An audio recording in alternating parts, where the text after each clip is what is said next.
Ahankara or false ego is transformed into the demigods, the controlling directors of material affairs. As an instrument, the false ego is represented as different senses and sense organs, and as a result of the combination of the demigods and the senses, material objects are produced. In the material world, we are producing so many things, and this is called advancement of civilization. But factually, the advancement of civilization is a manifestation of the false ego. By false ego, all material things are produced as objects of enjoyment. One has to cease increasing artificial necessities in the form of material objects.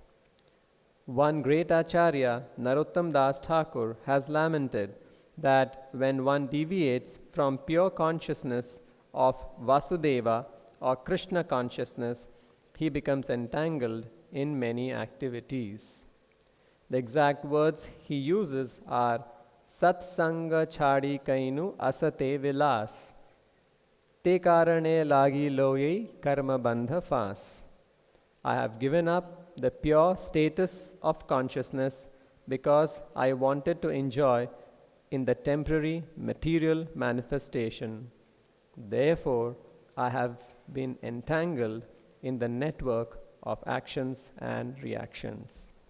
So, in this chapter, Fundamental Principles of Material Nature, we are hearing Lord Kapila's instructions to his mother Devahuti. And in this chapter, specifically in the last few verses that we have been reading, he's talking about Mahat Tattva and how the different materials, the 24 elements that we know of, are coming out of this Mahat Tattva.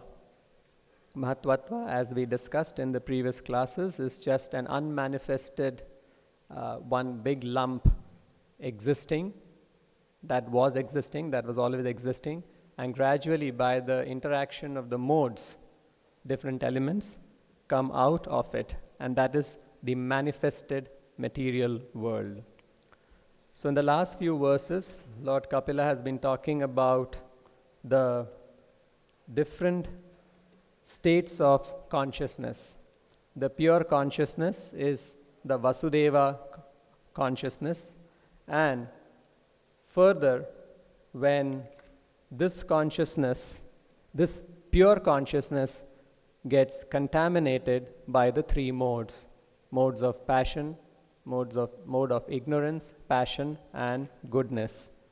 And in this verse, he is talking about the false ego, the ahankara, and here it is mentioned that what is false ego? False ego is characterized as the doer, the karta, as an instrument and as an effect. And when this false ego, when the influence of mode of goodness is predominant, then this false ego manifests as serene. Serene means shanta. That is also, although it is shanta, it is serene, it is on the material plane. So when there is an influence of goodness predominantly, there is an experience of serenity. And when there is influence of passion, then we are very active, ghora. Shanta is serene, ghora is active, passion. And when there is influence of the mode of ignorance, then the feeling is vimhudatvam. Vimhudatvam means it is dull. So this is how our consciousness is influenced by the modes of goodness, modes of passion, and modes of ignorance. So our consciousness actually, originally, it is supposed to be completely pure, absolutely clean, beyond this material goodness, beyond even this shanta, serenity. It is perfectly clear consciousness. In the previous verse, that clear consciousness is mentioned as Vasudeva consciousness. Absolutely crystal clear. Like the example is given like rainwater. Originally, the rainwater is crystal clear. If you collect rainwater in a glass, you can completely see through it. There is absolutely no contamination. So that is how our consciousness was originally supposed to be. But right now, because of the interaction of the three modes, our consciousness has become impure. Like the same rainwater. The moment it touches the ground, it becomes dirty. It becomes contaminated. Dirt mixes with it, and then even if you collect the glass, you can't see through it. It is contaminated. So the whole goal of life is how to purify this contaminated consciousness. You're talking about consciousness and the effects of the three modes on it. So this is what is spiritual life. My consciousness has become impure. I must cleanse it.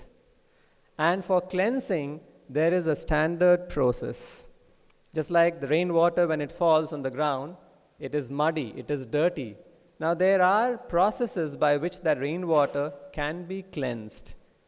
It is not that the dirt has been mixed, that dirt has to be pulled out, but that entire rainwater is also there by some process, sedimentation, decantation, or by some filtration process, the rainwater can become clear. So similarly, spiritual life means following a process by which our consciousness can again come back to its original clear consciousness.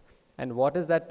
That is, our consciousness means this chitta. So this chitta has to be cleansed, and that cleansing process Chaitanya Mahaprabhu has given us. What is that cleansing process? Cheto darpana marjanam bhava mahadavagni nirvapanam. And then the whole verse, the first Shikshashtaka verse goes, Param Vijayate Shri Krishna Sankirtanam. By the simple process of chanting Hare Krishna mantra, this chetaha, chittaha, can be cleansed. Cleansed of bhava mahadavagni nirvapanam. The consciousness is impure, contaminated, and in this state we are experiencing suffering like a blazing forest fire. None of us want distress, but the distress comes. Nirvapanam. All these distresses can be completely cleansed. And the process is Shri Krishna Sankirtanam. So if we take to this process seriously, this cleansing is very easy. Now, generally in the material world, if we are to think of who are considered to be intelligent people, what is our thinking or a common man's thinking of who is very intelligent in this material world? Our understanding generally is that a person is very intelligent if he has ability to solve a material problem or to overcome distress. Because generally distress is a part, bhava mahadavagni nirva, distress is a part of the material world. So a person who is very competent in solving the difficulties and overcoming the difficulties, he's considered to be he was faced with this problem, but he came out of it. He's very intelligent. And the person also thinks, yes, I'm very capable. I had this problem and I came out of this problem. And whole life just goes on by, the entire life gets used up by facing problems and spending time in finding solutions. And finding a solution and overcoming and then feeling very great. And again one next problem comes and the whole life goes on like this, and we are called very intelligent. We don't realize that at the end of the life we will die, and the next life this problems will continue. I am finding all these solutions to my problems are all temporary solutions. Distresses are going on. I am not realizing why distress is coming in the first place. I am so concerned about solving it and feeling so great that I have been able to solve this distress, not realizing that eternally it will be going on like this. Next life also it will continue. Life after that also it will continue. So this is not the sign of intelligence. And another understanding of who is an intelligent person is that yes, he can work very hard and he has accumulated a big, accumulated lot of things, and he's happy also. So you see, he's working hard, he's accumulating so many things, he's happy, and when faced with a problem, he's able to solve it. So the whole material intelligence, a person who's very intelligent in this material world is a person who can accumulate material happiness and who can solve the distresses, solve the problem. Actually, they're not solutions, but anyway. According to Srimad Bhagavatam, this is not a sign of an intelligent person. According to Srimad Bhagavatam, an intelligent person is he who thinks like this. What is that? He knows that happiness and distress are two counterparts. Counterpart means equivalent. There's no difference really. So an intelligent person, he knows that distress is a part of the material world. Krishna has said, Dukkhalayam ashasvatam, distress will be there. And am I endeavoring for distress? Am I wanting distress? No. So if distress is coming without my endeavor, happiness will also come without my endeavor. Why I have to spend time in solving this happiness, solving this distress and working hard for happiness when I know distress will come? Even if I solve it, another distress will come. It's not that the distress is stopping. So an intelligent person is one who's not bothered so much about this, who knows this is a part of life. He's thinking of something higher than this happiness and distress. Because he knows happiness and distress will come without endeavor. It is a part of this material world. That is why in the Bhagavatam who is an intelligent person? This is reiterated. Tasyaiva heto prayateta kovida. Kovida means intelligent. Tasyaiva heto prayateta. Prayateta means an intelligent person is prayateta. He is doing what? What is his endeavor going in? Na labhyate bhramatam uparyadaha. He is not after that happiness and distress, or that happiness which is available in the material world to an insignificant ant and to Brahma. Na labhyate yad bhramatam uparyadha. You can Brahmatam means rotating, wandering. Uparya adaha. From the topmost material planet, Brahmaloka, to the lowermost planet, this happiness and distress is available. It will come automatically to every living entity, including the insignificant ant and up to Brahma.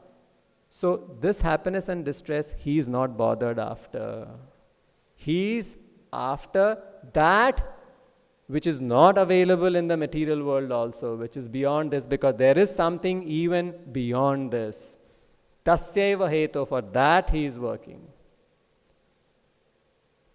Na labhyate dukkhavad anyatah sukham kalena sarvatra gabhira ramyasa. He says this happiness and distress, endeavoring after this in this material world, what is the big deal? This is coming anyway without my endeavor also. So I should not be worried about that. I should be concerned with that which is not available here. So that is the sign of intelligent person. Not that who's thinking about how to solve it, because actually you cannot solve it.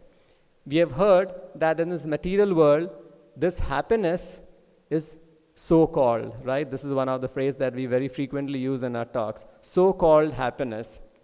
Prabhupada in one lecture is saying that not only the happiness is so-called, even the distress is so-called.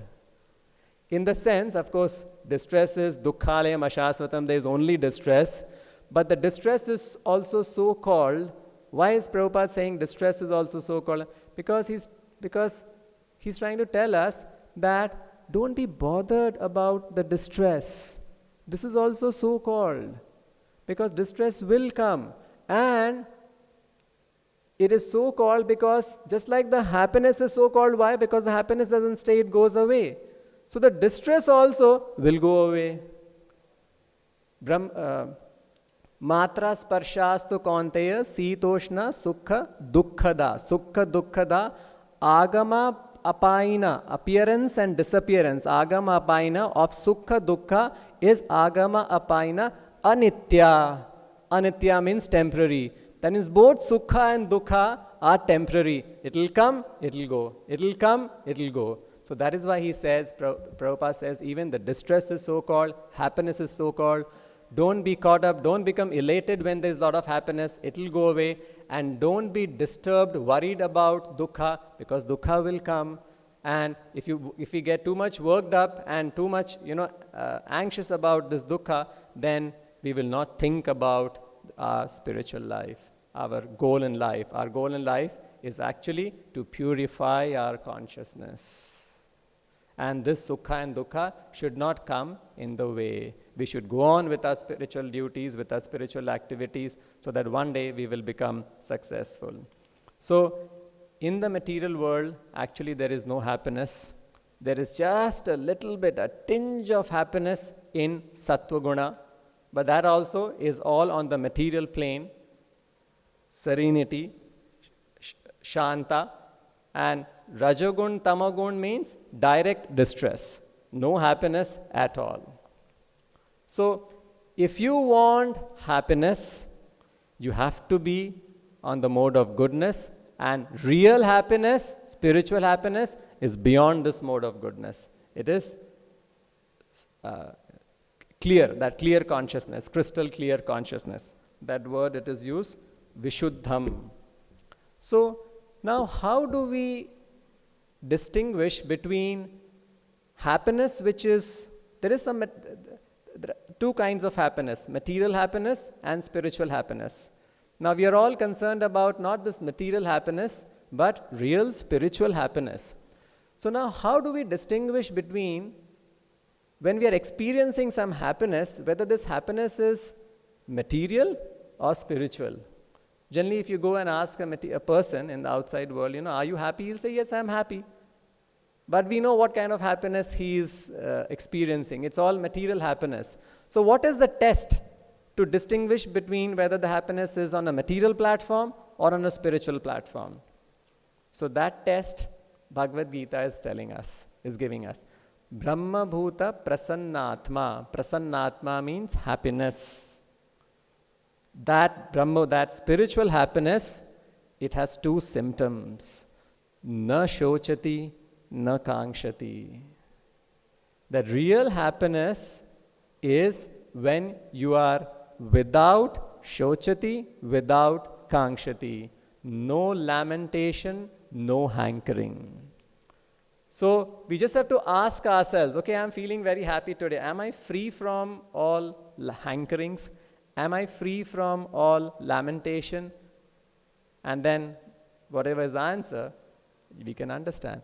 If that lamentation and hankering is still there within me, then the happiness that I am experiencing is not really the spiritual happiness.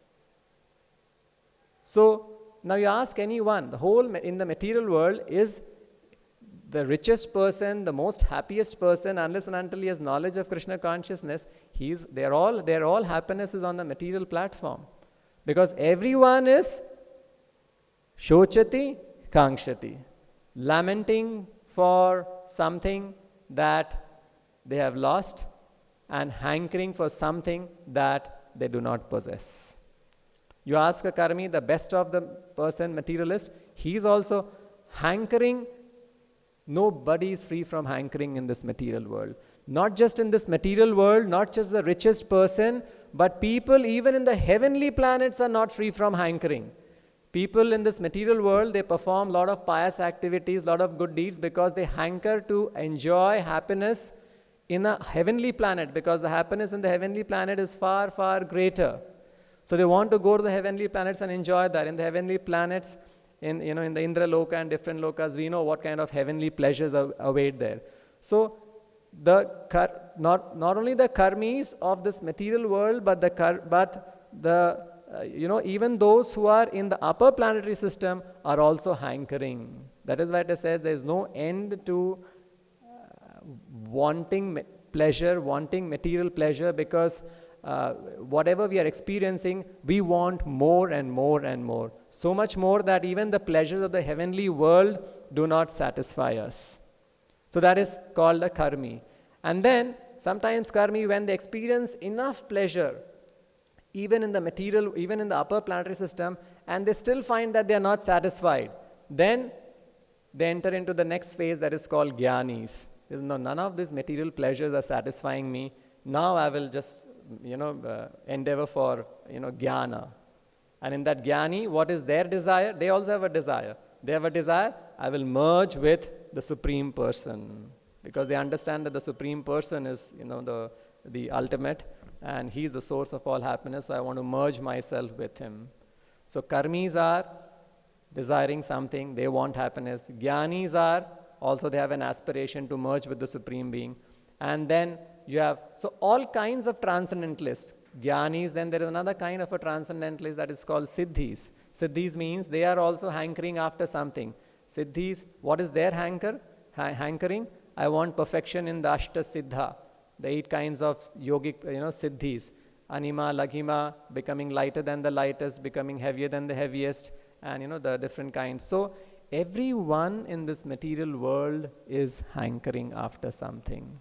And that is what is said, that their consciousness is not pure because of the hankering, and they will never be happy.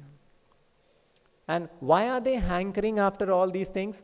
After material pleasure, after opulence, after ashtasiddhis, after this, that. Their hankering is because finally they want happiness, finally they want pleasure. But a devotee realizes that there is no pleasure in all these hankerings because they're all material. And a devotee knows that I am not this material body, I am spirit soul. So the real hankering, we cannot be without hankering. Hankering will be there. The hankering has to be for that spiritual pleasure, which is attained only when we start serving Krishna. So this is the position of a devotee. So a devotee, because he is free from all hankerings, he doesn't want these material objects, is why he is actually, really on a platform of Shanti. And that is a state of, that is purified consciousness. So here in this purport, Prabhupada is writing that in the material world, we are producing so many things, and this is called advancement of civilization. Why we are producing? Because we want to enjoy. And this is called advancement of civilization. And then he writes, but factually, the advancement of civilization is a manifestation of false ego. So this whole advancement of civilization, Bhagavatam is saying it's a manifestation of false ego. Manifestation of false ego. So the more we increase our propensity to enjoy, the more you can understand that our false ego is increasing. By false ego, all material things are produced as objects of enjoyment. One has to cease increasing the artificial necessities in the form of material objects. That's why they said simple living, high thinking. Because all these artificial things are only going to increase our false ego and is only going to keep us attached to this material world. The whole purpose of life is how to get detached from this material world. And the more we increase the objects of enjoyment, the more we'll remain attached.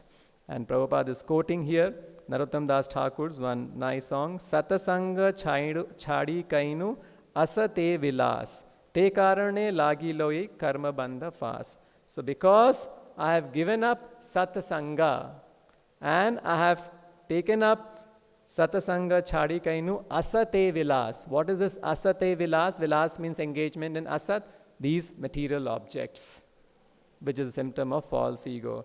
And that is why karma bandha fas. Fas, the noose of this karma bandha, entanglement in this material world, is become very strong. I have given up the pure status of consciousness because I wanted to enjoy in the temporary material manifestation. Therefore, I have been entangled in the network of actions and reactions. So the Bhagavatam is teaching us how to loosen this karma bandhan fast and to throw this karma bandhan fast, which is very close around our neck. And that simple process is taking up to this chanting process, which Lord Chaitanya Mahaprabhu has given us. And the same song, it begins with Gauranga bolite hobe, not Gauranga, Gauranga, Gaurapahu na bhajiya goainu. Prema ratana dhana helaya harainu. Prema ratana dhana. I have invited spiritual death by not worshipping Lord Gauranga. So Lord Gauranga is very merciful. His worship is also very simple. Simply we have to take to this Sankirtan process very seriously, and then everything will be revealed to us. We need not struggle with these three modes. Some little bit of struggling will be there, but this, by being on this platform of, by chanting this holy name and by engaging in this simple process of worshipping Lord Gauranga, we can very easily come out of these material sufferings, and we'll be able to experience what is, love of Krishna, and very easily we'll be able to achieve that. So that is the message that Srimad Bhagavatam is giving us. We'll end here. Rantara Srimad Bhagavatam ki, Srila Prabhupada ki, Jai Gaur Premananda.